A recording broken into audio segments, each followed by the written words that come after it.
Бежеке, мен тапшырмамы айтып берейин. Кыргыз тилинде 3 жак бар. Биринчи жак мен, экинчи жак сен, үчүнчү жак ал. Биринчи жакка мүчөсү уланат, экинчи жакка сын мүчөсү уланат, үчүнчү жакка мүчөсү уланат. Менин 4 тууганым бар. 2 байкем жана 2 эжем. Улуу эжем мугалим, ал мектепте иштейт. Кичүү эжем ашпоочу, ал ашканада иштейт. Улуу байкем доктур, ал бейтапканада иштейт. Кичүү байкем фармацевт, ал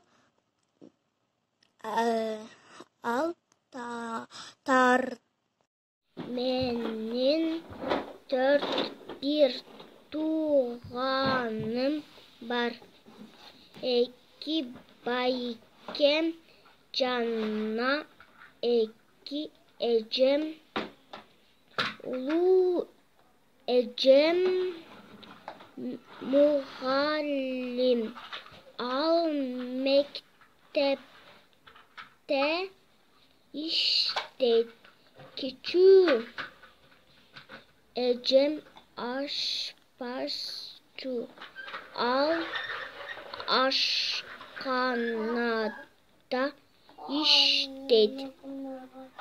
Улуу байкем доктур, ал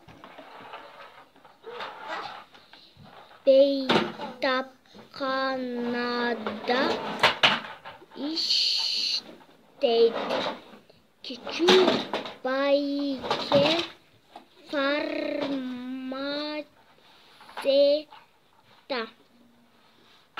ал дарыканада иштейт. Мен үйлөдө кичүүсүмүн. Мектепте окуймун. Менин 4 тууганым бар. 2 байкем жана 2 эжем. Улуу эжем мугалим, ал мектепте иштейт. Кичүү эжем ашпозчу, ал ашканада иштейт.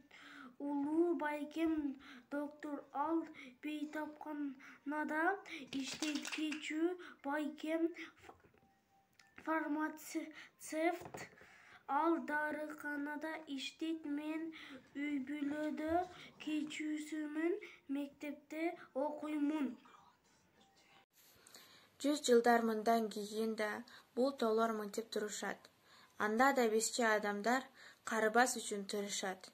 100 жылдар мындан кийин да сүйүлөр болот ушундай.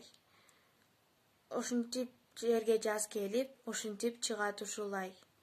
100 жылдар мындан кийин да жарактар желге ыргала, шуудурап турат ушинтип. Биз жокпуз анда бир гана.